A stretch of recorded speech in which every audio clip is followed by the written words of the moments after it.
For the vast majority of traditional publishing deals, a big marketing budget and plan is not going to be a part of it. This means that no matter how you decide to publish your book, you are going to have to be engaged in selling it and getting it in the hands of readers. These days, readers want authors who are accessible, and agents want authors who are actively engaged with readers in an authentic way. Welcome to the Fiction Writing Made Easy podcast.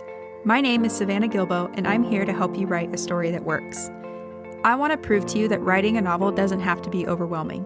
So each week, I'll bring you a brand new episode with simple, actionable, and step-by-step strategies that you can implement in your writing right away. So whether you're brand new to writing or more of a seasoned author looking to improve your craft, this podcast is for you. So pick up a pen and let's get started. In today's episode, we're going to talk about the pros and cons of traditional publishing. And I think this is an important topic because, let's face it, figuring out how to navigate the publishing universe can be a little overwhelming if you've never done it before, right? Especially when there's more than one publishing path available to you. So, like I mentioned, we are going to look at the pros and cons of the traditional publishing path in this episode. And then next week, we're going to look at the pros and cons of indie publishing. My goal with these two episodes is to help you identify the best publishing path for you and your story, and to hopefully answer some questions you have about the publishing process too. So let's get started with a definition of what it actually means to traditionally publish, just to make sure that we're all on the same page. So what is traditional publishing? Traditional publishing refers to the established system of submitting a finished manuscript to agents with the goal of getting a book deal with one of the big five publishers. If you do get an agent and if you do get a book deal, you will be paid a certain amount of money up front, and then you will work with a team of people at the publishing house to edit, produce, and distribute your book. Once that's done, the publishing house will work with you to help you get your book in the hands of readers. But this doesn't mean that they will take all the marketing off your hands. We're going to talk about that more in a second. But once your book starts selling, you'll get paid only after you earn out your advance, or once the publisher makes back the money they paid you to acquire your manuscript in the first place. So that is a very quick overview of how the traditional publishing process works. Of course, there are many other micro steps involved in this process, but that is a very quick overview. As a freebie for today's episode, I've put together a little one-page quiz that will help you determine the best publishing path for you and your story. If you want to download that, you can go to savannahgilbo.com/publishing-path. So one more time, that is savannahgilbo.com/publishing-path. And I will link to that in the show notes for easy reference as well. So now let's talk about the pros of traditional publishing, or why someone might want to choose to pursue this publishing path. The first pro is that traditional publishers can help get books distributed to bookstores. So bookstores have a limited amount of space, right? And there are hundreds of thousands of books being published every year. So because of the limited space, bookstores have to be selective with the books that they choose to carry. And this is where traditional publishers come in. Sales reps who work for the traditional publishers go around to bookstores and make it very easy for their buyers to select the books they'd like to carry. The sales reps will even make recommendations based on trends they're seeing in the market or any big marketing incentives that they know their publisher is planning. Booksellers trust these sales reps for good reason. They have their pulse on the market and they're backed by a publishing house. So this means that they're more likely to choose books that the sales reps are bringing to their door versus books from individual authors who have self-published. Another thing to consider is that bookstores have to compete with Amazon. Many indie authors use Amazon's services to publish their books because Amazon makes it super easy to do so. But because of this, bookstores are usually not eager to carry self-published books because that means giving business to and competing with Amazon. That being said, there are ways to get your indie published book into bookstores, and we're going to talk about that more next week. I just wanted to mention that there is a small caveat. So this is not a black and white thing. It's just going to be easier for you to get your book into bookstores if you work with a traditional publisher. So that's pro number one. Pro number two is that traditional publishers offer a team of professionals to work with. So many authors say that they only want to write, which is why they want a publisher to handle the rest of it. And it makes sense, right? This is a traditional publisher's superpower. They employ editors and the art directors and proofreaders and the salespeople who can all help you bring your book to life and bring it to market. They do this work all day long and they do nothing but this work, so they are really, really good at it. But all of that being said, you probably won't get as much marketing help as you're hoping for. And we're going to talk about this more later on, but basically the marketing effort a publisher puts into a project is going to depend on how much they've already invested. In most cases, the marketing efforts that a publisher puts into a project, they're going to be focused more on attracting booksellers rather than readers. That being said, you should at least get a sales team to take your book to bookstores. So again, pro number 2 is traditional publishers offer a team of professionals to work with, which in a lot of cases can seem like a really big pro. Pro number 3 is that traditional publishing doesn't come with any upfront financial costs. And this is another big selling point for traditional publishing. You don't have to pay anyone to get a publishing deal. And if you are asked for money, then it's not a traditional publishing deal. It's usually a vanity publisher. And if you're approached by one, you should be very, very careful. But let's say that you're in communication with a traditional publisher about getting your book published. And let's say you do get a publishing deal, you will usually get some kind of advance against royalties. The average author advance is usually around $5,000 to $10,000 US, but there are now deals where authors can take smaller advances to earn higher royalties or no advance at all. So you'll find all of that out from your publisher. But one thing to remember is that any advance you get is against royalties, which are usually between 7 and 25% of the net book price. So if you do get an advance of, let's say, $10,000, you will have to earn more than $10,000 out of your royalty rate on net book sales before you get any money. So that piece could be a pro or a con depending on how you look at it. But pro number 3 is that traditional publishing does not come with any upfront financial costs.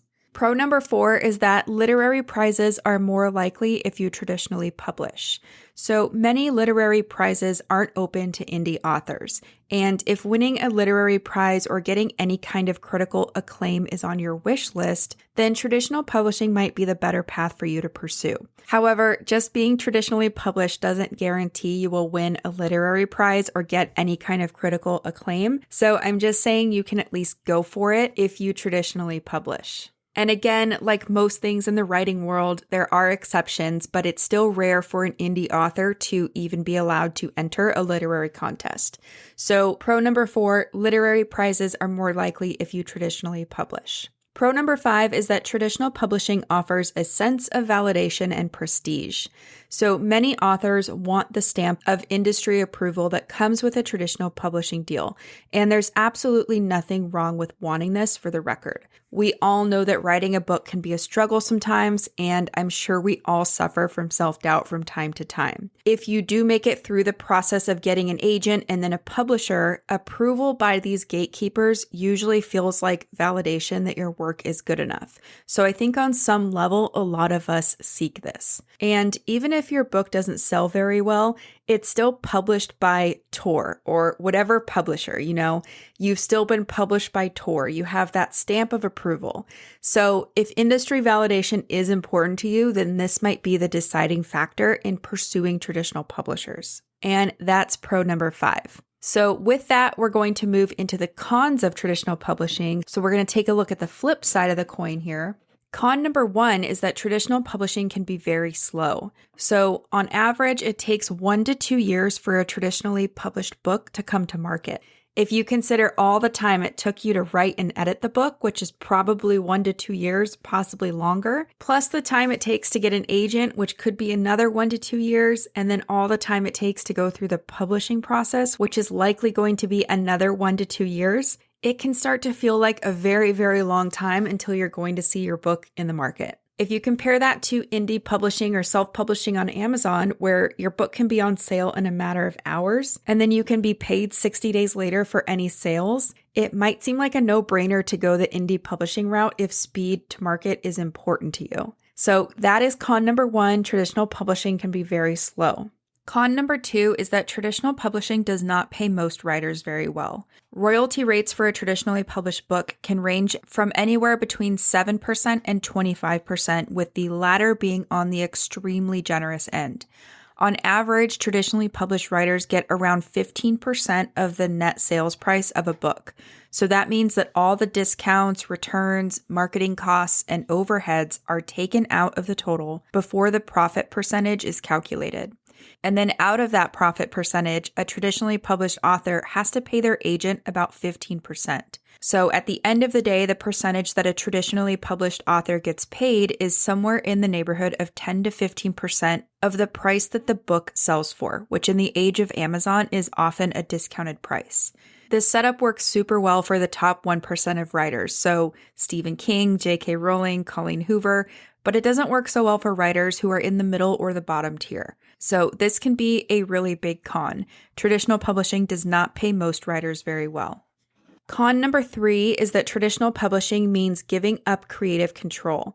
So when you work with a traditional publisher, they will gather a team of professionals to edit and produce your novel. That means you will not have creative control over many aspects of the process, including things like what the cover of your book will look like, what price it will be sold for, when it will come out, and how it will be promoted. This also means that you might not like the final title or cover they choose for your novel. You might also get an editor that you don't agree with, or they might take a different marketing approach to your novel than you would. So that's con number 3. Traditional publishing means giving up creative control. And this can be a really big con if you do want that creative control. So just something to think about.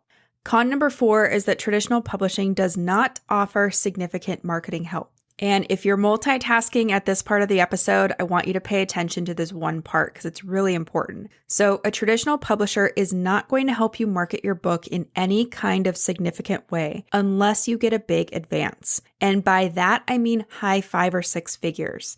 If a book gets a big advance, the publisher has a big stake in earning that money back and will put more effort into marketing.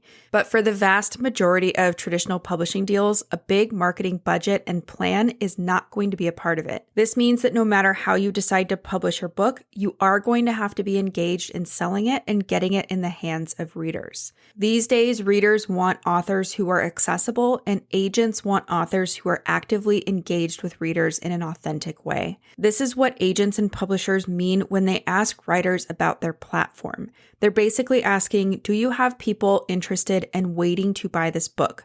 Do you have people that you communicate with on a regular basis? And if the answer is yes, that's going to be very appealing to traditional publishers.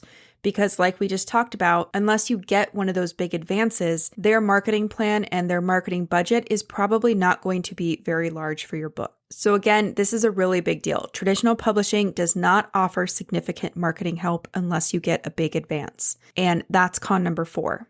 Con number 5 is that traditional publishing can mean limiting contract clauses.